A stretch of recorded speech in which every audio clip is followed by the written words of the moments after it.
do to me? You a fuck nigga, stay Southside, then ready. I don't care what they say about, don't care.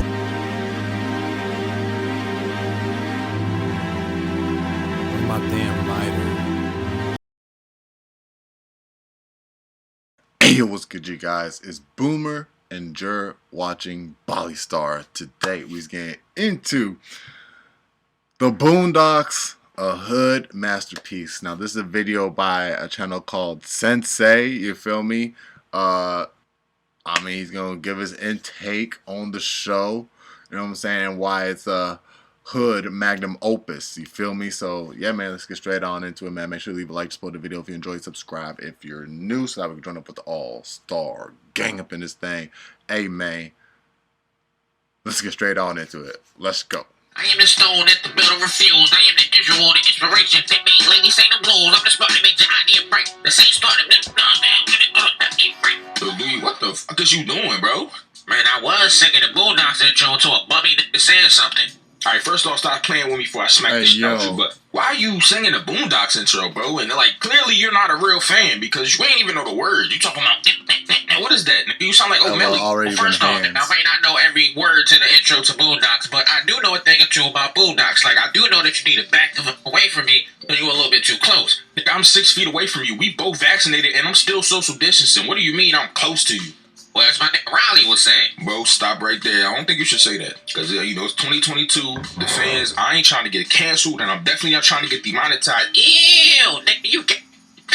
So you just gonna say it anyway. Alright. Huh? You know I'm gonna have to censor that, right? Alright.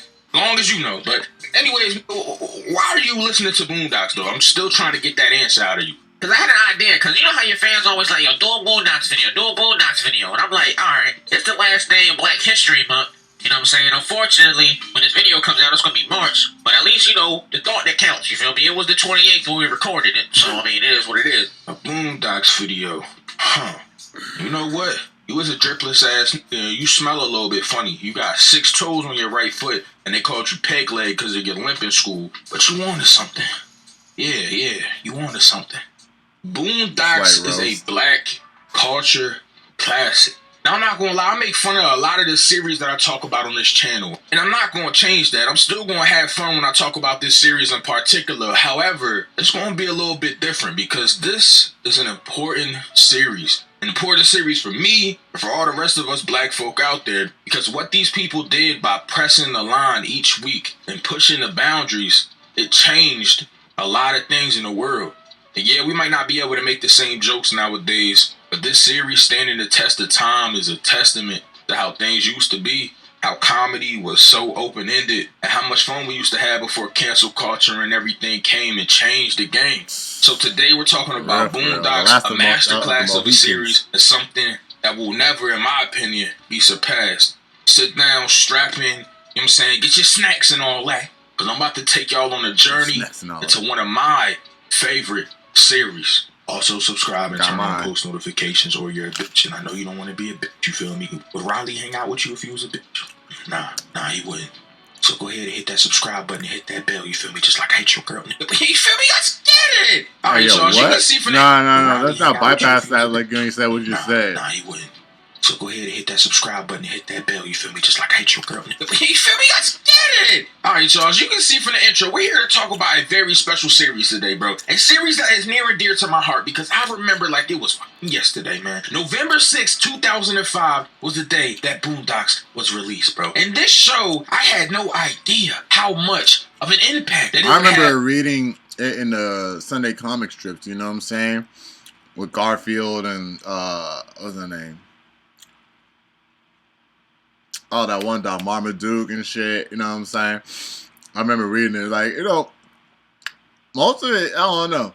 I'll be like, whatever about it, because I just read it, and, like, some parts would be funny, but off the comic strip, I never read it like that to know how the character's personality really, for real are, other than Huey, Jasmine, and, I swear, they never put this nigga in the show. It was a nigga with the dreadlocks, bro. Like, he was Huey's, like, best friend. And they never put him in this show.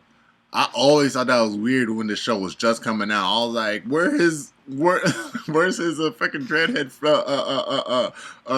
darker skinned friend? You feel me? Like 1201 Midnight skin friend. You know what I'm saying? I was like, they never put him in the show.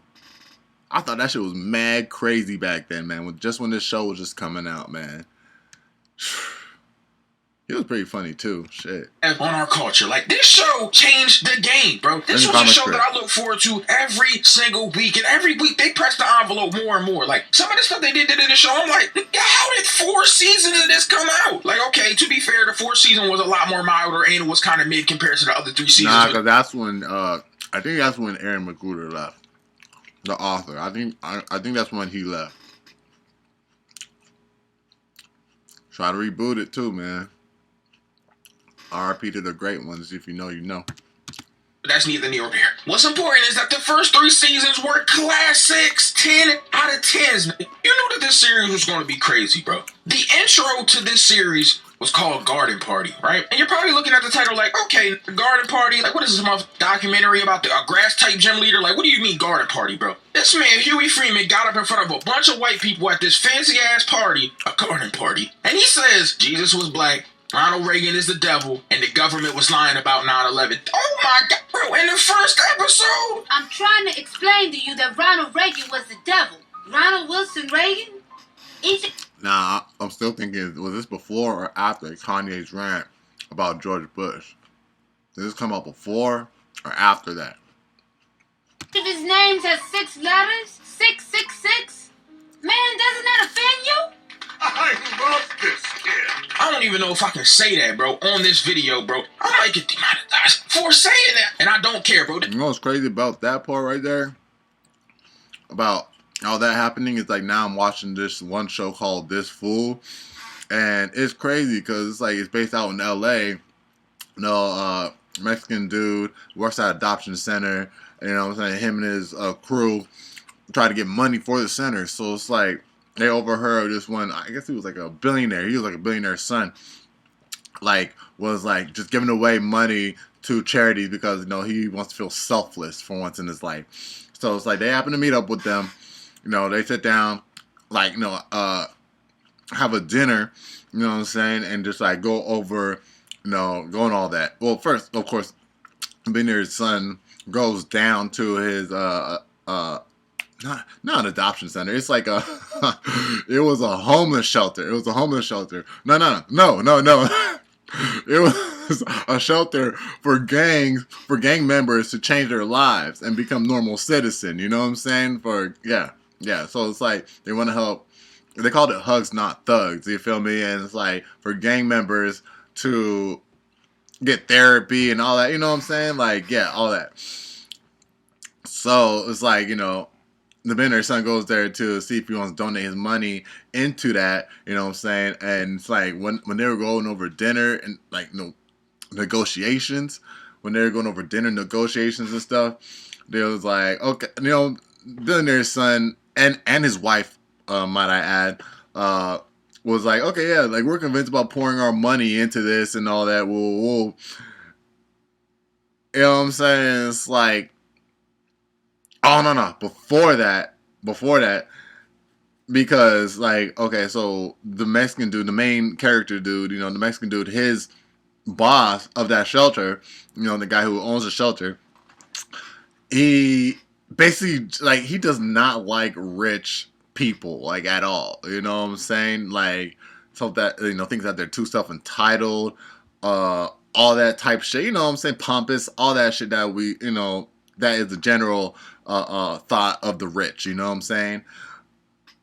So it's like, you know, for some reason he did not like being around them. You know, especially at the dinner negotiating stuff for his I think it's still a shelter for his place, for what the fuck you call those again? For his place, basically. So it's like he was not feeling them. So it's like he just, you know, started to go crazy, and he was like, you know, start yelling at him, like, rich papa's assholes like you, you know what I'm saying? And the billionaire's son and his wife were just like, you know what? Yes, let us have it. You know what I'm saying? We're tired of hearing of how, whoop that we are. You know what I'm saying? No, no, no. Like, insult us. Let us know that we're freaking, little bitches, for real. For real, for real. You know what I'm saying? So it's like, dude, they start asking, look, they're like 5 people that worked at that place, you know what I'm saying, along with the boss and the main character. No, like 2, 3 other people with them. So it's like they start going around, asking those people to, like, tell us what you really think of us, and they will tell them, what they really think of them and all that stuff, and they'll be like, yes, yes, we are pieces of shit, yeah, yeah, they're like, that's what this reminded me of, man. There's like people rooting for, like, him saying, like, yes, yes, let us have it, yeah. Yeah, there was, you know what I'm saying, behind 9/11. Yeah. Man, doesn't that offend you? I love this kid. I don't even know if I can say that, bro, on this video, bro. I might get demonetized for saying that. And I don't care, bro. This is a video that needs to get out there, bro. Because if you haven't seen Boondocks and Indulged in this perfect series, what are you, Patrick Star? You living under a rock, you bars, you feel me? Also, you're a bitch. But that's neither near nor there. Let's get into it, bro. So this first episode is crazy. Basically, the premise of the show, you got Huey Freeman, Riley Freeman, and you got motherfucking Morgan Freeman. I'm just kidding, not Morgan Freeman. But you got Granddad. Now, the Granddad has taken them in, adopted them and all that, and they've moved to the suburbs away from the bad part of Chicago. You feel me? They done took their inheritance and bought this nice house in this nice neighborhood. Now, a lot of y'all might be like, damn, Granddad, what you sold out? But he was just trying to make a better way for his family. You feel me? That's not his fault. I can't blame him for that. But this nigga was hilarious, bro. Y'all know Craig's Pops from Friday? He is the person that voiced Granddad, bro. And that's, that was like, I ain't gonna lie, I just tore that bathroom up, don't go in there for about 40, 45 minutes. That's Granddad, you feel me? Yeah, boy. Hey, Mom. What the hell you want?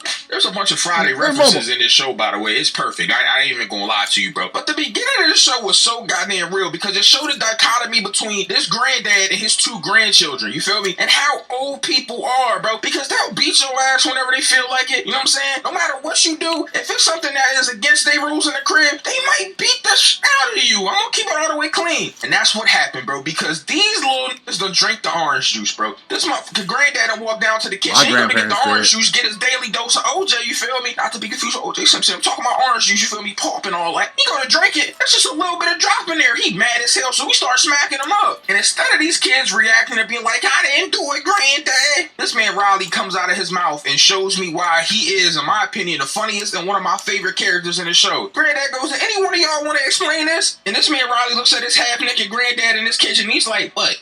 The orange juice or the mini skirt? And I was like, oh my God, this is the dad's flaming him. You mean the orange juice or the mini skirt? Now, this whole episode is super important, you feel me? Like I said, they pushed the envelope on a lot of problems we have as black people, bro. And in this episode, we're learning how black people can move around white people, but that's not going to change how white people feel about black people. Yeah, we might seem less threatening at the time, but the niggas are still watching us. Now, this nigga Ed Wunsler, one of the funniest characters that they've had in this show, he's basically the big bad, bro. And when I say big bad, I mean he's the big business tycoon, the big CEO, the white guy that owns everything in the city. But he don't give a damn, bro. He's that white guy that's so much in charge that he'll come around black people and just say nigga because he feels like he can just say and do whatever he wants to. And he does do that. He shows up to... He was the, what do you call him? You know what I'm saying? The great grandchildren of them big, like, you know what I'm saying, Rothschild esque slave owners or some shit, you know what I'm saying? Like, them slave owners, you know what I'm saying, that were like undercover slave owners, but they were really, you know what I'm saying, like the top of the top. The house and starts questioning Granddad, bro. They sitting at the table. He's asking them like, okay, are you gay? Or do you have a gay lover? Granddad looking like, well, no, I don't got a problem with these, you feel me? But that don't mean that I'm gay. Now, as all of this is happening, Granddad is telling Riley to bring out the fancy cheese and crackers. So they're like, yo, I got Velveeta or Kraft. I'm like, this little is wildin'. I ain't gonna hold you, though. I got it, though, you feel me? Cheese and crackers was a delicacy when I was growing up. I'm gonna come all the way clean, you feel me? Later on in this episode, we meet another iconic character that's very important, bro. And I mean very important because this is the C-O-O-N. I can't say that. I don't want to get demonetized, but, C-O-O-N. Uncle Ruckus, bro. Uncle Ruckus is a black, dark-skinned male with a fucked up face, a big bulging eye, and a cleft foot. And he has revertiligo. Now, revertiligo is not a real thing, but his mother told him he had it and that he was a white baby that got left on their doorstep and ended up turning blacker and blacker and blacker until he appeared to be black. And because of this and the hatred of black people that his mother instilled in him, and also uplifting a bunch of white people his entire life, Uncle Ruckus is a black man that hates on black people, bro. And thus the very first symphony of this show is made, bro. Don't trust them new... See, that's one, and I'm pretty sure by the time that you're watching this, you've seen all of Boondocks. I never, if you haven't, skip this part. I never wondered why Uncle Ruckus's mom did that. Just for him to possibly want to have a better life through that mindset. I never understood that, bro. Because she would see her husband. I mean, she probably one of those spiteful ass women that, you know what I'm saying, because her husband treated her so bad. And I mean really bad. So it might have been just spite, you know what I'm saying, just to spite her husband. Could have been that. That's point number 2. Other than those points, man, I don't see why she would do that to her own son, you know what I'm saying?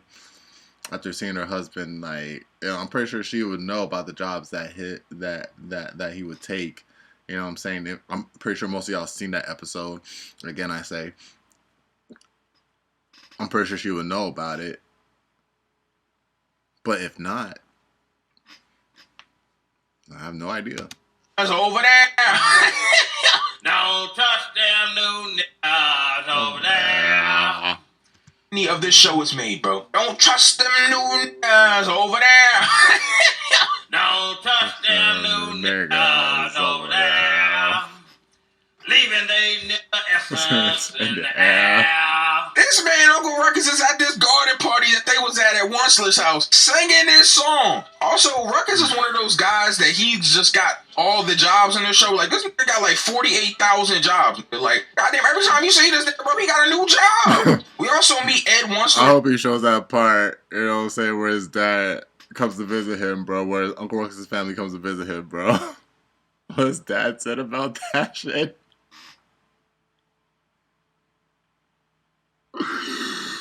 Jr., who's another reoccurring character in the series in this episode, the way that he described his time being in the military was hilarious. He talks about this one time that they went over this IED, this explosive, and it scared the shit out of him, literally. As he tells us that he shit himself over a dozen times, and that they called this stink bomb in the military. I'm like, yo, if you get your smelly ass the fuck out of here, nigga. But Marshall Jr. is like one of those white dudes that like thinks they're black. Like, and I always thought, like, is Marshall Jr. like just a light-skinned dark nigga? Like, he's just a light-skinned nigga? But then I was just like, I don't think I ever heard this nigga say nigga once in the show, bro.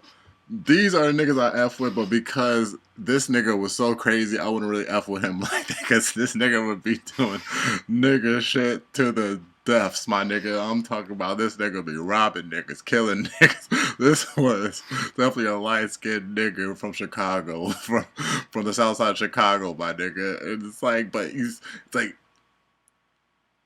I think he's the opposite of Uncle Ruckus, to where it's like, you know, okay, saying that is crazy, but I'm thinking, okay, roll with me on this. I'm thinking he's like the opposite side of Uncle Ruckus in the mind state. You know what I'm saying? Like, to where it's like, okay, yeah, no, never mind. That sounded dumb. Basically, this was a white dude who did nigga shit. Like, did nigga shit to the deaths, again, I say, but still recognize that, you know, he just doesn't say nigga. You know what I'm saying? Because he is DNA programmed not to. You know what I'm saying? Like, you know, he knows, he's aware that he's DNA programmed not to say nigga. You feel me? White people are not mostly DNA programmed to not say nigga. They just say it just because it's cool or whatever. I don't know why, but they say it. Not only just white people, but other races. They just say it. But it's like, this nigga right here, like, he was DNA programmed to know to not say that, but yet he's basically, I don't know, I explained this in a lot of videos. He just wanted them white dudes that are Oreos, you know what I'm saying? But knows that they're still white, and it's like has so much, and like I would say the highest tier of respect. You know what I'm saying? Not to say that, you know what I'm saying? Not to say that. But then again, I don't know if it's the highest tier of respect or it's just like, I don't need to say it. You know what I'm saying? Like, sometimes they feel like they just don't want or need or have to say it. It's like, why? It's like, I'm not black. You know what I'm saying? It's like, wow. I want more people to think like that. You know what I'm saying? Like, that type of shit you say to him because he'd be like, why would I say nigga? I'm not... Okay. Let me act like him. It was like, why am I saying the N-word? I'm not black. It's like, that's stupid. You feel me? I was like, thank you. See, not a lot of white people think like you. You feel me? He was one of those dudes. Like, nah, I don't think so. Like, he is white. Monster's white, unless Monster had a black mistress. But I don't think that happened. I think Monster Jr. is just a little white, you feel me, that has, like, black tendencies, you feel me? He's just like an Eminem type. I guess that makes the most sense. But I'm just talking about, from my memory of the show. I don't think I've ever heard him say nigga once. I'm really trying to think about throughout the whole show right now. I'm like, I don't think I've ever heard him say nigga once, bro. I was like, now to think about it, that's kind of crazy. I think he did say it a couple times. I don't know. I don't know, nigga. That doesn't matter. It's neither near or there. So he goes and shows Riley a bunch of guns, which is another hilarious thing. Because this nigga Riley has this, like, fascination with guns, mobsters, gangsters. And you'll see this in an infamous episode that we're going to talk about later. Where this nigga gets into the trap game, but they're selling chocolate. Nick became the Scarface of Willy Wonka in the Chocolate Factory. Like, this nigga, damn. Fast forward, though, I want to talk about another episode, bro, that was in this first season, bro. I want to talk about the trial of R. Kelly, bro. This is one of the funniest episodes that I have ever seen in my goddamn life, bro. This might be my favorite episode, bro, and it goes over the Robert Kelly situation, bro, and his trial, bro. I'm fighting for my life. Now, you know recently that this man R. Kelly finally got charged and everything. Things came full circle. The Boondocks episode became a reality, bro. It's just like The Simpsons. The Simpsons they treat this like The Simpsons, and then it happens, and they're like, yo, this is why The Simpsons is timeless, bro. The Boondocks is timeless. It predicted mad things. The chicken flu. You feel me? Salmonella. About to say. A bunch of stuff. Just about to say that. You beat me to like, it. bro, I swear to God, the Boondocks are goated. Like, literally goated. But they predict this whole Robert Kelly situation perfectly in this episode, bro. As Tom, another character. Tom is cool. Tom is like the Carlton black guy of the neighborhood. He got a mixed daughter, a white wife, you feel me? He's a lawyer. Tom is cool. Tom is representing R. Kelly in this case because his wife is in love with R. Kelly. There's like this whole like insecurity thing, and we're gonna talk about the side plot of Tom and his wife and like how they be going through be mad funny, bro. Tom's an insecure ass, but that's neither here nor there. Now, this case is mad funny, bro. Riley carried this episode for me, though. I'm gonna come all the way clean, bro. So Riley had one question that he kept asking in this episode, and it literally had me weak. This nigga Riley says, all right, let me ask you a question. If I was Robert Kelly and I went to pull my dick out and pee on you, would you stay there or would you move? Answer the question. Would you stay or would you move? So why did that little girl stay there and get peed on? She wanted that. Like, I was like, yo! Oh, yes, the victim. At what point does personal responsibility become a factor in this equation? And Huey just standing there like, whatever. She saw this What he said after, bro. And why should I have to miss out on the next R. Kelly album just for that? This nigga Riley was victim blaming a 14-year-old girl. I think she was 14, 13, 12. That don't matter, yo. She was a minor. He was victim blaming a minor. He was like, I'm just saying, if somebody was going to go pee on me, I would move out the way. I'm just like, ah, damn. I mean, he was kind of spitting, though. If somebody went to go pee on me, I'm going to move out the way. I'm also going to give these motherfucking hands and feet. But that's neither here or there. The thing that they predicted, though, was how the case turned. I'm pretty sure, I don't know, but I'm pretty sure she wasn't tied up in any way. You know what I'm saying? Like, I'm pretty sure, she had free will. Out, like, as far as the people outside, the free R. Kelly signs, people taking up for him, playing his music outside, all types of even a little girl showed up that got peed on in the cartoon, like, in the dramatization that they had, where you clearly see R. Kelly peeing on this girl, you feel me? But that's neither near nor there. She even shows up with her face blurred out and everything because she's a minor, of course. And she's supporting R. Kelly, the one that got peed on. Like, bro, this show hit the nail on the head with this R. Kelly situation. I can't even... oh my God, bro. It was perfect, bro. And of course R. Kelly gets off, bro, because his lawyer plays the whole race card. Like, the lawyer's in there, like, the question here isn't did R. Kelly pee on this girl? It's if this is racist or not. Like, bro, the fact that this man really pulled the race I need a card. lawyer They like don't this want R. someday. Kelly to be free because they don't want you to be free. They don't want me to be free. Maybe R. Kelly Don't did want me urinate to be on this free. woman. But America urinated on R. Kelly. Like, bro, he peed on a girl. Like, that's neither near or there, man. But fast forward, man. At this point in the video, I gotta talk about, and I know I'm jumping all over the place, but I think I might have to do multiple parts where I talk about multiple things, bro. Because the Boondocks is just one of those masterclass series that, like, no matter how many times someone talks about it or brings up different episodes, you're never gonna be able to cover everything. And if I did, it'd probably be like a 5-6 hour video, bro. And I'm trying to keep this less than an hour, bro. So, editor, please, at this point, please, not for the first, definitely not for the last time, but one of the most important times in my YouTube career, play the menacing music, because we have to talk about one of the most black Air Force niggas that I have seen in any series that I've ever talked about, bro. This nigga, more than Broly, more than Frieza, more than Yujiro Hanma, more than anybody you can think of, bro. And that is the hatred incarnate himself. This Stank Meter. Oh my God. Stank Meter is a blind old black man that Robert Freeman, granddad, gets in a fight with in this episode, bro. Oh my God, bro. This nigga had so much hatred in his life that he would just look at shiny, rainbows, beautiful days. He hated seeing good things to the point where he had cancer that was supposed to kill him. He survived the cancer. And then when the doctor told him, look, you survived, but you're blind, this nigga said he was happy about it. This nigga said, at least I don't have to look at chocolate ass anymore. I'm like, oh my God. At least I don't have to look at your glass no more. This nigga Stank Meter is evil incarnate, bro. Yo, so basically how this whole situation started, there's a trio, but we're going to talk about all three of the episodes because, oh my God, bro, this is an infamous... I ain't gonna lie, man. I love that when he was on the cliff looking at the rainbows and shit scenes.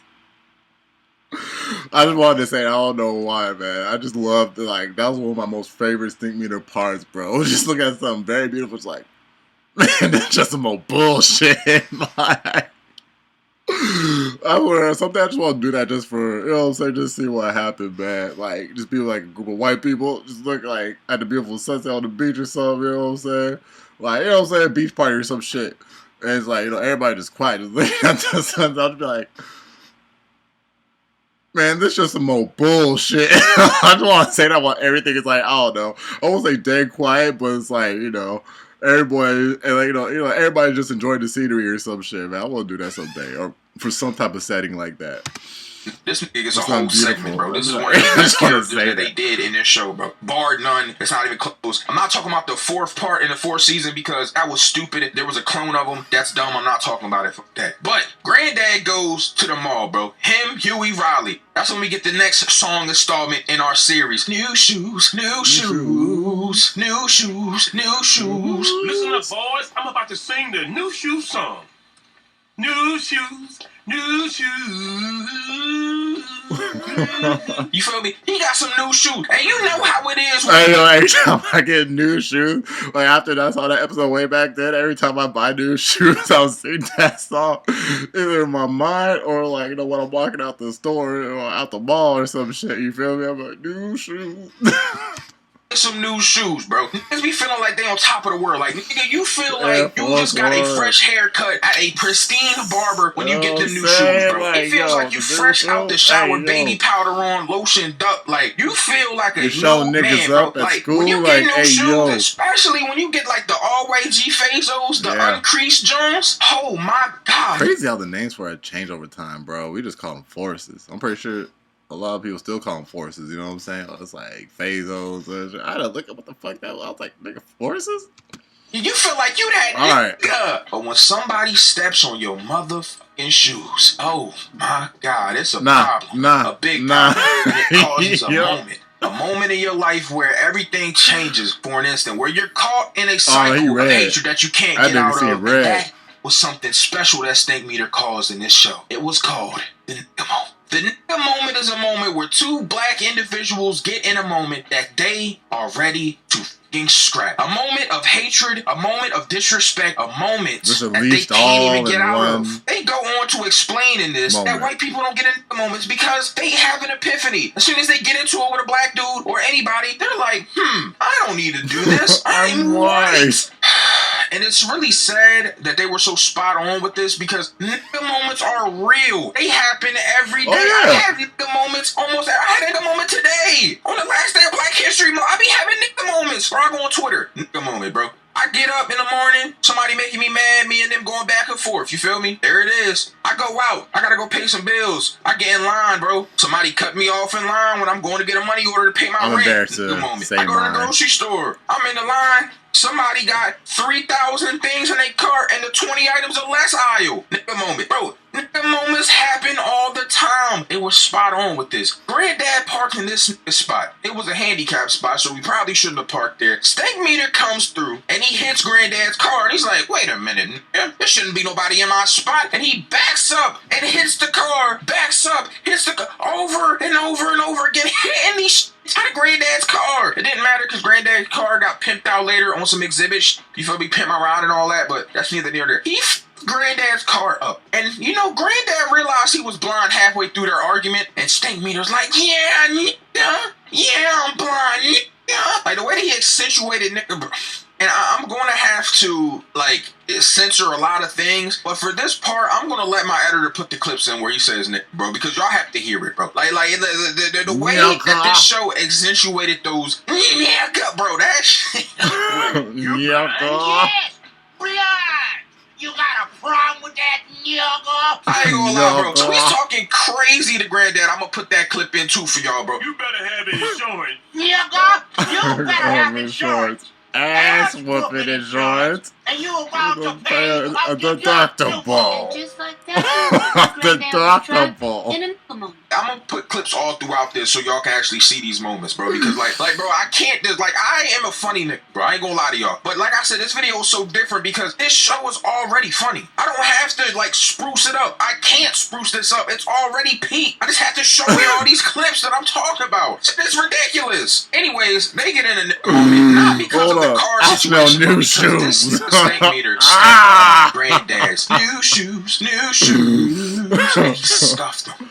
Number Granddad 6. lost it. And he goes to swing at this old blind dude. The problem is, the blind dude, from what we know at the time, got super hearing, bro, or some super perception on some blind swordsman shit. And goes, weave. And then starts beating the shit out of Granddad with a walking stick. This is embarrassing. They get home and Riley is dying on the floor laughing at his granddad. You got beat up Granddad by a blind guy, Granddad. Like he is losing his mind. Oh my God, insert the clip. Insert the clip. Insert I can be blind man, Granddad. My knee It was out. laughing You know I that got did a it for bad me, knee. bro. Bad knee. That nigga had bad eyes. You couldn't see, Granddad. I must be blind too, cause I sure didn't see that ass. I said that's enough. Okay, what you gonna do? Beat me? Maybe I should get a blindfold first. Okay, I'm ready. Now, Huey, on the other hand, looks at this as a messed up situation because he's thinking of it from the perspective of like a Wu-Tang Clan member thinking about Chinese movies, and he sees this blind swordsman in these visions, and he's thinking in his dreams that it's Stank Meter who was his blind swordsman. He's a big, powerful person. That wasn't the case, but we're going to get there. Anyways, in the intermittent of this episode, they start training Granddad up. Like, they get him right, man. Get him in the gym. He in there hitting do-do-do-do-do. Weave, make it, mock up. You feel me? He beating the body bags up and all that. He's training. Yo, this is one part where they're beating like Tom up. Or they're training against Tom. Tom is blindfolded. He's like, I don't know why I have to be blindfolded. I'm not blind. I don't have super hearing. And they start smacking him with a pinata stick, bro. Oh man, poor Tom. But anyways, that's neither near or there. The part that's funny is there's this whole thing where Riley sets up the event, bro. He goes around. He got flyers. He's setting the event up. Oh, we about to do this. We about to get this right. He's got to pay all that. He's promoing this. This man is Rodney King in this, bro. We get to the fight, right? And we realize at the wrong time through Huey's perspective, Stank Meter just got lucky. That he don't have super hearing, super perception. He was a lucky blind man that felt Granddad's foot with his walking stick and moved out of the way accordingly, bro. When I tell you Granddad beat the out of this blind dude, bro, he beat the dog and out of Stank Meter, bro, to the point where if this Stank Meter died, he killed Stank Meter. Granddad caught a body in the 3rd episode, bro. Dang, Granddad, you don't have to kill him. Luckily, they promoted this fight as a boxing match, and they got a whole thing signed where it was like a waiver if something happened, they weren't responsible, but he still killed Stank Meter, which leads us to our next episode, Stank Meter Returns. This Stank Meter was such a demon that he was in hell, and the devil praised him. The devil gave him another chance, let him come back to life and take over somebody's body, possess someone to get his revenge. And it happened to be my nigga Tom. What did you say, nigga? Now, this episode was hilarious because seeing Tom act like this type of dude is hilarious. He's usually well-mannered, you feel me? Very mild-tempered. But to see him snap out, God, that is hilarious. Bro, he beating the cheeks out of Sarah, all types of shit, bro. Tom, what's gotten into you? Didn't think I was about to get into you. I'ma make you do what it do. But this is where we get the infamous bed scene where he's in the bed, they got him strapped in, and this man, pause, that was crazy. And this man, Uncle Ruckus, goes in there with not a Bible, but a book, a job application. He says, read. A job application. He starts putting a book in his face. Read. Read. They ended up using like the power of love and forgiveness and relatability to get the spirit out of Tom, and you feel me? It was a cool ending, but Stank Meter nonetheless. And of course, I'm gonna put clips in throughout this too, just to show y'all the demon that this man Stank Meter is, bro. You feel me? Of course, but that's neither near nor there. Anyways, then we get to the 3rd part, bro. Now, Stank Meter doesn't come back this time. However, he had 3 friends that were very close to him, or so we thought, that were in the retirement home he was in. They find out that Robert Freeman, the one that killed Stank Meter, is in this town that they're in. They want the smoke, and they need help. It's 3 of them, and they nice with the hands. They're nice with the... You like being in other people's business. I'm trying very hard not to be. You make it very challenging.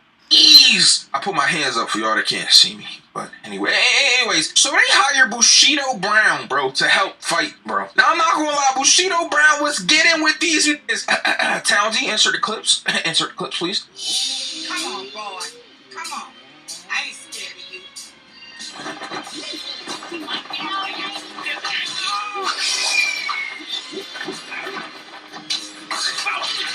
He was getting with these niggas, bro. But I'm not gonna lie to y'all, bro. The way that they did Bushido Brown was kind of dirty, like dirty, bro. They sliced this nigga's head clean off his shoulders, bro. Like, I mean, they guillotined this nigga. They exorcised his head from his shoulder. Instead of saying head, shoulders, knees, head to no, I said shoulders, knees, head, toe. There was no head there. His head was gone. Sent this nigga's head to Pluto, bro. Now, the whole thing that was funny about this whole episode is that the cops ended up saving the day, which is kind of crazy because if you think about it, cops never save black people. Let's talk about it. You know what I'm saying?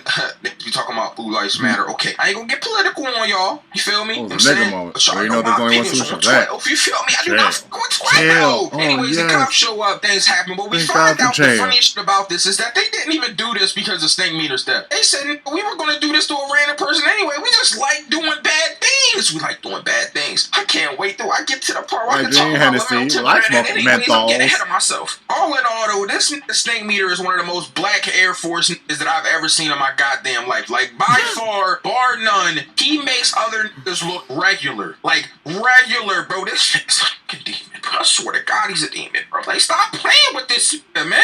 Nah, we gotta talk about guess who's coming to dinner, though. Oh, my God, bro. This real... Okay, so that's what I thought. I was like, he's not gonna get into the 4th Stank Meter episode and stuff, man.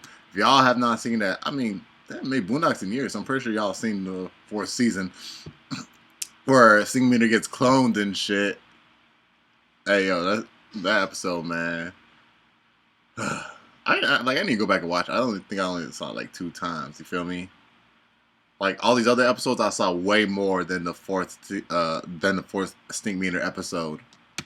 real quick, we just gotta talk about this episode. I'm not gonna dwell on the first season too much, bro, because we still got stuff in the second season I want to talk about, and definitely a third, bro. But bro, the first season to me is just the best season, bro. It is what it is. They just got all the bangers, bro. But yo, Let's Host Coming to Dinner is hilarious, bro. This talks about how women can pretty much prey on older men. You feel me? And just gold diggers. It talks about gold diggers. Now I ain't saying she a gold. You hear me, mom? And I ain't nothing with no bro. You feel me? Shout out Kanye West and all that. Now. Granddad is looking for love at this time, you feel me, in all the wrong places, clearly. Because he finds it in the grocery store with this hoe. That's clearly a hoe, but it's like Granddad's oblivious because sometimes the coochie be having looking the other way. I mean, it is what it is. But he meets this girl in the grocery store, bro. The funny part that happened in this grocery store, real quick though, side plot. This white woman, this kid is spazzing on her, bro. And Granddad's like, have you ever tried beating his ass? And then we just hear this white woman beating the dog out of this white kid, you feel me? Roll the clip. When it gets like this, I just don't know how to make him stop.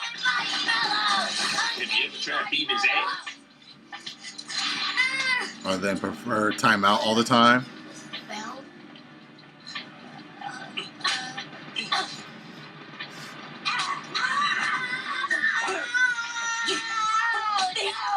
You must have lost your goddamn mind. That's a lot. Anyways, fuck all that, bro. Granddad meets this woman, you feel me, in the grocery store, and they start talking. Like Eventually, they go on a shit. date. Now, this is the funniest shit, though. When Riley and Huey find out about this, they think it's a bad idea, like they normally do, right? But Riley is like, Granddad, no, please. She's a hoe, Granddad. You taking her to Red Lobster. You getting this hoe to cheddar biscuits. The fam ain't getting cheddar biscuits. Why is this random stranger getting cheddar biscuits? Granddad walks away from Riley. Riley's chasing after him like, Granddad, please don't feed her, Granddad.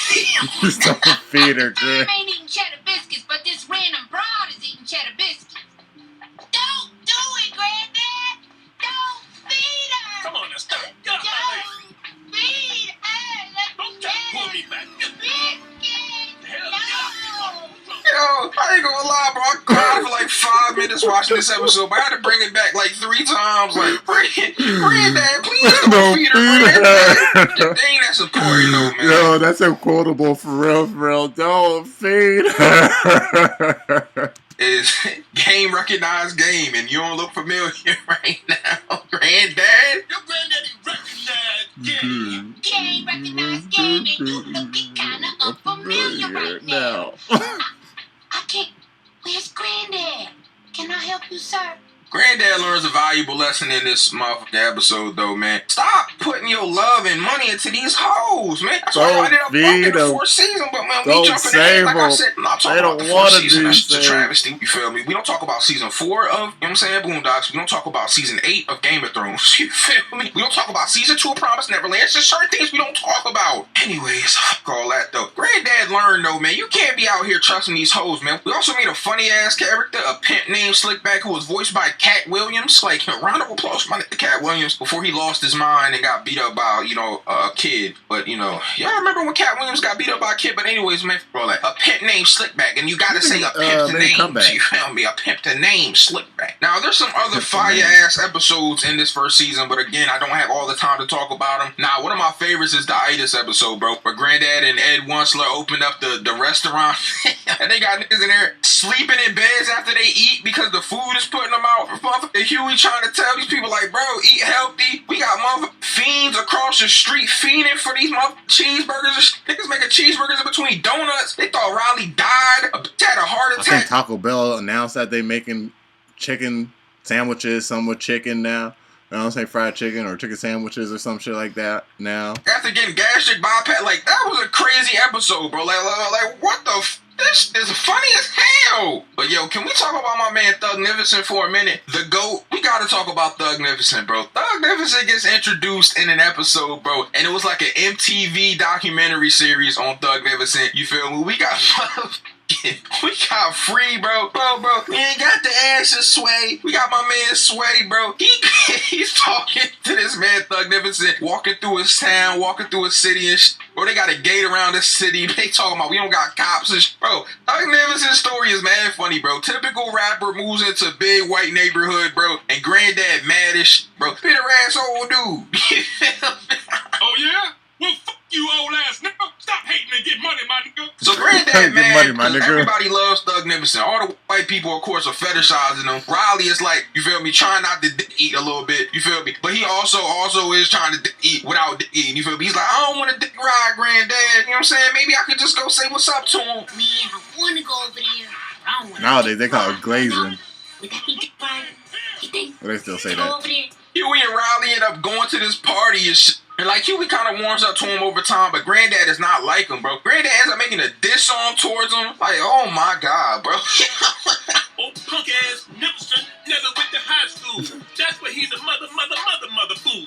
Now, Thug Nicholson got some real ass niggas in his entourage though, because it's later on, like he ends up being like a UPS driver, and they go broke and shit, you feel me? And this man was ready to go work at Wendy's. That's some real niggas. You feel me? Got the, you know what I mean, guy, you feel me? Nigga sound like me, you know what I mean? Hey, You know what I the mean? funniest Leonard was during the chicken flu episode. That was as funny as that was his peak, bro. I swear. It was like, like I said, no, not chicken, buffalo. It's buffalo. You know what I'm saying? Like, like, like I didn't really want to say it because, like, I don't know, he said something, bro, but that nigga was hilarious, bro. He said, because y'all gonna think I'm stupid or something.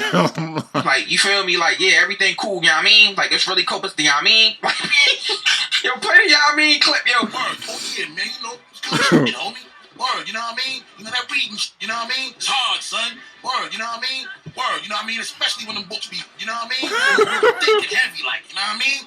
Word, you know what I mean? Bro, but the infamous meme, bro, that came from Thugnificent, bro, where this nigga goes, and I was just sitting there wondering. Thick and heavy, man. You know, it's good shit, homie. Yo, play the, you know what I mean, clip, yo. Word, oh, yeah, man. You know, it's good shit, homie. Word, you know what I mean? You know that reading shit, you know what I mean? It's hard, son. Word, you know what I mean? Word, you know what I mean? Especially when them books be, you know what I mean? You know, real thick and heavy, like, you know what I mean? Word, you know what I mean? Bro, but the infamous meme, bro, that came from Thugnificent, bro, where this nigga goes, and I was just sitting there wondering, what did that nigga do to make him so mad? Bro, that is the funniest ever, bro. I seen he get killed right over there, you know? They beat him up, stomped him, shot the dude, stomped the nigga again, and then I seen him take a dump on the dude. I swear to God, man, they actually, like, shot a deuce on this nigga, man. You know what I'm saying? They on the nigga, man.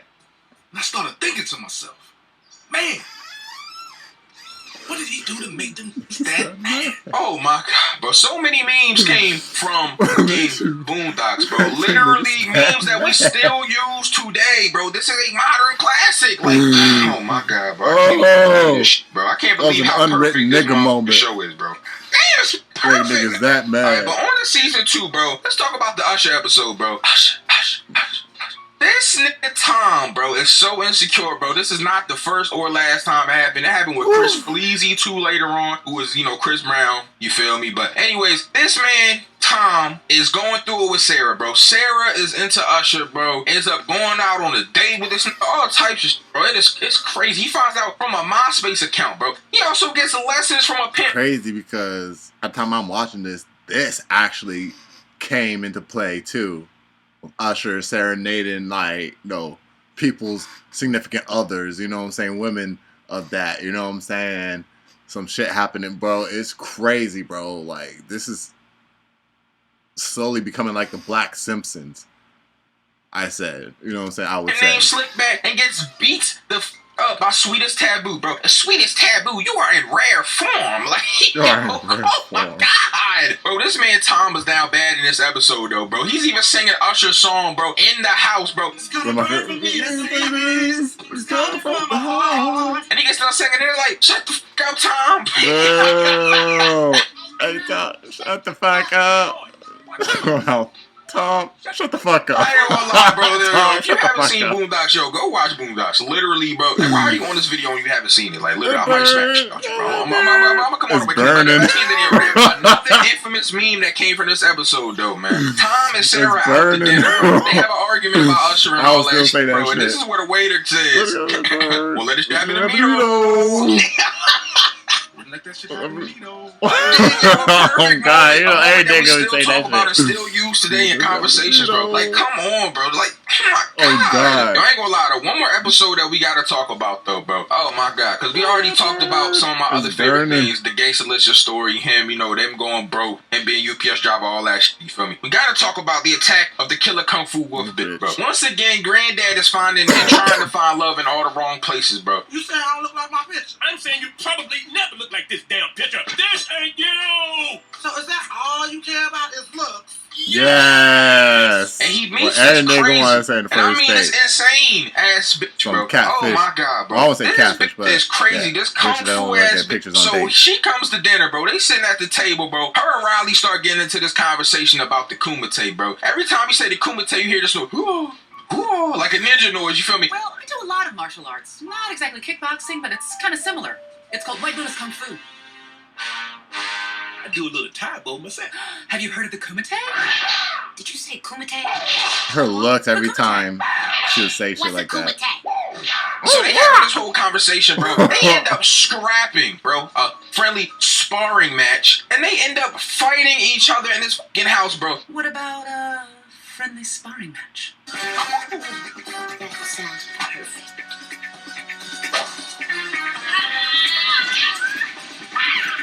This bitch ends up kidnapping these niggas, bro. They even reached out to Tom, bro. Tom shows up to the crib trying to help him, yo. There's this whole moment, Townsy, roll the clip, where Tom is talking to her like, hey, it's just, you know, they told me that, you know, they needed help and I'm here to help them out. And then she tries to, like, gaslight Tom. And he says, see, they did tell me that you would say, you know, such and such and such. They had this whole moment, bro. May I speak to Robert or the boys, please? They're not in. I'll tell them you stopped by. Can I, use the bathroom? Is there something wrong with your bathroom? It's just that I got an email from Huey this morning, and it reads, Dear Tom, my granddad kicked a woman named Luna, that would be you, out of the house, and she may return and murder the whole family. Please check on us periodically this weekend. Best regards, Huey Freeman. P.S. If she says we're not in, please ask to search the house. We may be locked in our rooms. Oh, me and Robert patch things up. Yeah, I am so sure that's true. It's just that he goes on to say, P.P.S. There's absolutely no chance my granddad patched things up. P.P.S. Be careful, she's very dangerous. Very dangerous. Flawless victory. This episode was so fire though because of the whole like Kumite side plot stuff that was going on, the fighting with that was the her and fatality Huey, bro. part. The fact that Huey got hands like this, bro. There's another time where they go see Soul Plane, which is one of my favorite episodes too, bro. I can't even believe that I forgot to talk about it, bro. But we're going to backtrack, bro. They go see Soul Plane 2 or whatever, bro. They take Tom's daughter with him and all that. They got this whole moment where Granddad is like fighting against the theater industry. He doesn't want to pay for movie tickets, snacks, none of that. So they bring their own snacks in. They sneak in, all of that.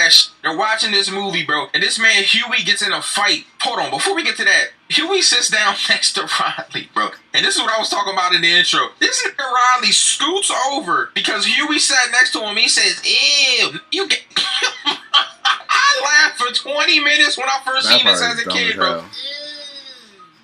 Oh my God, bro. Jesus, twice. But anyways, bro, Huey ends up getting in a fight with Uncle Ruckus here too. Uncle Ruckus got the nunchucks. They fighting and shit. Oh my God, bro. But anyways, I brought that up because Huey be having hands, bro. That's what I'm trying to say. But this was punishing Huey, bro. I'm gonna come all the way clean. Like, he was different. Like, different. You feel me? Like, she wasn't no regular ass kid. You feel me? Like, it is what it is. Speaking of hands, we gotta talk again real quick about Huey. You know, off the attack of the Kung Fu Wolf for a second. Let's talk about Huey for a minute and how this show is a fucking anime at times, bro. And the best aspect that this is shown in is the kickball episode, bro. Because basically, this man Huey is a kickball savant, bro. This man is the GOAT at kickball. So good that Ed Wensler had him set up and said that he like messed this person up, you feel me, and ruined their career. So he would like get thrown out of the league and he vowed to never play kickball again. Whatever. That's not important. But he tries to recruit Huey and a bunch of other people. I heard the recruit, you feel me, the Baltimore came out, you feel me? He tried to recruit Huey and a bunch of people due to the fact that he was so nice at kickball, you feel me? Of course, he turns it down because it's between America and China and there's a bunch of politics in it. Also, Huey just doesn't want to play. But he meets one of the little Asian girls that's the captain of the other side. He's like, look, I'll play, but you feel me? It's just going to be regular kickball. I'm not doing all the extra wada. But I'd say rada. Think about chowder and shit. Anyways, that's neither here nor there. These niggas have the most anime battle kickball game that I have ever seen in my goddamn life, bro. These niggas was doing Kamehameha wave kicks. Niggas was dying on the field, bro. Like, bro, I thought that niggas was gonna go Super Saiyan in a little bit. I'm gonna come all the way clean. You feel me? But there's so many anime aspects to this show, and that's something else that I love about this masterclass series, bro. Like, oh my god, bro. Like, come on, man. Now, there's a couple other episodes that I gotta talk about, bro, in this season 3, bro. There's 3 more episodes I want to talk about. No, 4 more episodes I want to talk about, bro. The first episode I want to talk about is Pause, Granddad. That's not gay. I said I'm gonna give the man everything I got. Pause, Granddad. If you sound gay, it's gay. And you gotta say no homo. How I know you're not a homo, Granddad, if you don't say no homo? I'm not saying no homo. Okay, you wanna be a homo? Stop calling your granddaddy a homo. Then say no homo. I don't want to say no homo. I'm a homo your ass. You don't stop saying pause. Pause. Bro, the Pause episode is one of the funniest episodes in Boondocks. Again, a fucking meme-tastic episode, bro. I was using Pause way back when this came out. I've been using Pause. I forgot what was before Pause, man, but we used to say it all the time, bro. Wasn't Ayo either, like, oh man, fuck. It was before Pause. What would niggas say every time you did some sus or gay shit? Long, bro. I use Pause a lot now, but way back then, Pause was a huge thing, bro. Pause. Bridge energy from the tip until the end. This is really what I try to do, like 3rd quarter, 4th quarter, always. This whole episode is, tackling homophobia pretty much, bro. It's a spectacular way, and they make fun of Tyler Perry while they're doing it. What more can you ask for? I hate Tyler Perry. They also make fun of how Tyler Perry pretty much, uses, black culture and black struggles, and he pretty much profits off of it. It's terrible, but that's neither near nor there. Granddad gets a spot as the lover of Medea in this whole Medea-Tyler Perry thing, bro. Oh my god, bro. Of course, Riley is like, ew, you feel me? Riley is not going for it. Huey really not going for it either. But Granddad's like, and Granddad ends up joining this whole situation because he's trying to get bitches, bro. This man is really doing all this for the bitches. Doesn't even end up getting the bitches, bro. Ends up joining a cult. They gotta go sneak this man out. And then after all of it happens, bro, they over there lotioning them up, oiling them up and all that, doing all this mad homoerotic stuff. Just for the dude at the end, for Tyler Perry at the end, you feel me? Well, it's not Tyler Perry for real, but you know what I'm saying. Just to be like, look, man, can I just have some ass? I'm like, yeah! Look, man, all bullshit aside. Can I please just have some ass? The next thing I gotta talk about, bro, is the LaMilton episode. I'm so excited to talk about this, bro. Now, for those of y'all that have lived under a rock, or those of y'all that are 12 and don't know about LaMilton, you feel me, and the whole situation, the real LaMilton situation is it was a kid that used to do bad things. And he was driving his grandmom's car one time because he likes to do bad things, you feel me? And that's the whole story. He went on the news. He was on, like, Tosh.0. It was, like, all this stuff around this kid, bro. So, in this episode, he was smoking with cigarettes, you feel me? My man Riley, like, you got a cigarette. You smoke with cigarettes? Do I smoke with cigarettes? Cigarettes. I be smoking with cigarettes all the time. You feel me? They in the car smoking, joyriding, but LaMilton is insane. And it kind of played off of the Michael Myers thing. You remember the guy that used to always talk about how Michael Myers was crazy and they needed to like kill him or put him away or whatever. He had the same kind of like fetishized thing with LaMilton. He was following him around, hiding behind trees and shit. They had a restraining order on him and all that. You feel me? Now Riley's granddad didn't want Riley hanging with him. But LaMilton was pretty much scaring the shit out of Riley, and pretty much bullying him into hanging out. They did terrible shit. They set stuff on fire, all types of shit, bro. Insert the clips, you feel me? But, there's this one part where LaMilton gets a gun, bro. He got his grandma's gun, bro. He starts flashing the gun at Riley to scare him. Riley's like, yo, I gotta get home. My granddad don't want me out. He's like, yo, I said we about to go through bad things. He pulled his shirt up and showed his strap. I'm like, bro, somebody help this little nigga out, bro. I felt bad for Riley, bro. Man, you sick. I think you don't want to be friends with me. The funniest shit about it is they end up scrapping on the rooftop at the end. LaMilton falls off. They're trying to save him. And the fucking white dude comes and pushes him down. They think he's finally dead. LaMilton gets up and starts walking away. And this nigga from the top ropes jumps down and elbow drops LaMilton. I'm like, oh my god, bro. That whole episode was a mess, bro. Like, I felt bad for this little fat nigga, bro. Like, little fat ass kid. Nigga Riley was holding him up from the building like, LaMilton, I'm trying to save you, but you're fat as shit. Riley, pull me up. I'm trying, but you really fat. And then the episode ends with a white kid asking Riley, you got a cigarette? God damn, yo, this shit was hilarious, bro. Nah, bro, no funny some bro. We juice gotta talk type about ish. A Day with the Booty Warrior, bro. Oh my god, another meme, bro. Another meme-tastic episode, bro. Season 3 also is up there, bro. It might be the second best season to me, bro. It's debatable with the first season. I'm gonna come clean, like it's really that. It's all these seasons are perfect though. He's like, now Chris Handsome, or should I call you Chris Handsome? Now, I'm gonna be honest with you. I'm here for booty. Grown man booty. Now, we can do this the easy way, or we can do this the hard way. Chris Hansen, of course, is like, man, I don't want none of that shit. Like, I ain't with none of that. And he's like, oh, so we gonna do it the hard way, I see. Now we can do this the easy way, or we can do it the hard way. Oh, boy. Well, I don't think you and I will be doing anything any kind of way. Okay, I see you choosing the hard way. And then he does one of the most vile things I've seen on Boondocks, bro. He starts... And this nigga, he starts humping this nigga, like, and I don't mean, you feel me, he starts R-wording this nigga, like, he starts grating this, you feel me? I'm like, yo! This whole episode was based around the, like, whole phobia that Tom was getting over, where he doesn't want to get anally, you feel me, anally R-worded, you feel me, he doesn't want to get humped in his butt, you feel me? It was a dark secret. Tom had a fear of going to jail and being anally rude. Hey, Nick, you got a nice little ass, Nick. Give me your ass, Nick. You see me looking at you, give me your ass, Nick. That's a whole thing that Tom was going through, so he goes to this, like, beyond scared straight thing, takes the kids there. Roll some of the clips, bro. I don't want to talk about this one too much, because I know this will lead to demonetization, bro. This one is crazy, bro. You really don't want this to happen to you, okay? And your shirt took me. Hurry up, you know. A man's butt, booty, getting some booty, is more important than eating food. It's more important than drinking water. If I see a man I like, I tell him like this. More important than drinking water. I like you, and I want you. Now we can do this the easy way, or we can do it the hard way. The choice is yours. I don't want to do this anymore. What you want, Tom? Nah, I swear, this part, bro, it was the background voices for me, bro. Oh, likes you? He likes you. I don't want you. He wants you. But booty, getting some booty, is more important than eating food. It's more important than drinking water. Look at this. I tell him like this here. I like you, and I want you. Now we can do this the easy way, or we can do it the hard way. The choice is yours. I don't What you want, Tom? Sound like to me you wanted the hard way. Can't do this anymore. Sound like to me you wanted the hard way.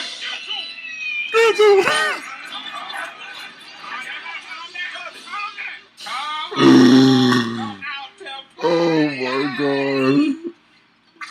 So you want to do it the hard way, huh? Oh, Tom. I got it for you hard. I got it for you hard.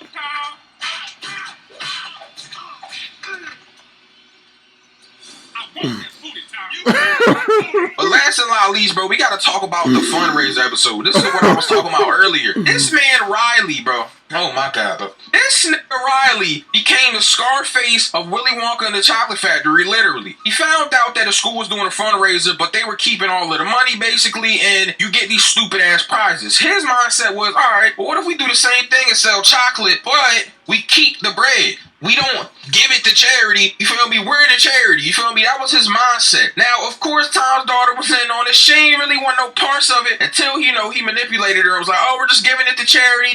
We're going to give it away. She's down for it. Now, here we told this from the jump. Riley, this is going to end bad. Don't do this. Do you want me to tell you what's going to happen? Riley's like, you always spoiling some shit. You feel me? This man, Huey, hands him a bulletproof vest. That's when I knew this was going to be on some bullshit, bro. Oh, my God. So this man goes around recruiting kids, bro. Got a whole team. Even got the principals from different schools on the payroll selling chocolate. To the point where the money is up so much, he buys his dad a James Bond car that goes from land to sea, from sea to land, bro. I'm like, this nigga Riley is balling. Got a big-ass chain on, winter coat, looking like Cameron. Like, he really got his money up, not his funny up. But they built this up so much that a chocolate company that was, I guess, in some illegal shit ends up getting involved in it. They're like, man, we're gonna shut down the operation. They talking heavy to Riley. They shooting at each other. Bro, they took one of Riley's friends and encased this in hard chocolate to send a message. This nigga Riley was like, nigga, it's just chocolate. Like, stop being a bitch. She said any kid would have loved it. We're gonna need every single ninja technique, alright? I need you guys to use stealth to block the doors. Did you say it going loud? That he was like, eat your way out of it. Nah, that whole episode was crazy. It got to the point where real gangsters got Get your way out of involved it, because they nigga. felt like the chocolate that was being, you feel me, distributed and all that shit was fucking up the coke game. They're like, man, y'all out here making so much money off this chocolate and shit. Niggas ain't even doing coke no more. Niggas ain't even doing real drugs. It ended up with Riley taking a bullet to his vest. Thank God Huey gave it to him, bro. My point is, though, Riley be carrying episodes, bro. Some of the best and some of my most favorite episodes were hard carried by this kid, bro. Like, oh my God. Regina King is the GOAT for voicing Huey and Riley. Like, I really wanted to get her on this video, but, like, she's a celebrity, you feel me? Like, million followers on Twitter. Like, I wasn't going to get her attention. I tried, though, you feel me? But, you know how that goes, man. I can't get a hold of everybody. You know what I'm saying? But, listen, man, I know that we didn't get to cover everything about Boondocks, but y'all been asking for this video so much. And I wanted to take my typical approach at this, but I was like, bro, I can't make this any more funny. This is already the funniest ever. Like, this is really me just showing love to Boondocks. This is a masterclass series, bro. Like, there are some series that I'm going to want to talk about, though I'm going to be a little bit more serious than just really show love and respect to, because, man, Boondocks, even though it is hilarious, it's a good time, everybody loves watching it, it was a masterclass series, and it did a lot for us as black people, bro. Like, I wish I could have got this out before Black History Month was over, but, you know, editors and time and recording and all that stuff, that should be taking time. YouTube be taking too long, bro. I wish I could just put videos out every day for y'all, really, but, like, you know, that just don't be working, bro. I mean, that is how it is, man. But listen, if you haven't seen Boondocks, bro, go watch Boondocks, bro. Like, what are you doing with yourself? Like, you're a bitch, Come on, bro. You already know. You ain't even gotta say that, bro. You ain't gotta say that, bro.